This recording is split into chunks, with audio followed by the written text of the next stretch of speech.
This bubbling pot of spices isn't just a meal. It's a 1,000-year-old tradition born for warriors. Hot pot or huguo began in ancient China when Mongol soldiers cooked raw meat in boiling water over their helmets. It evolved during the Tang and Song dynasties, spreading through China, each region adding its own twist: Sichuan's fiery chilies or Beijing's lamb broth. But it wasn't just about eating. Families gathered, dipped and shared and bonded over the food.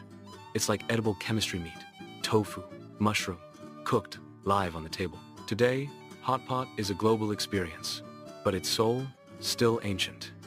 From battlefields to buffet, hot pot is a history, still bubbling.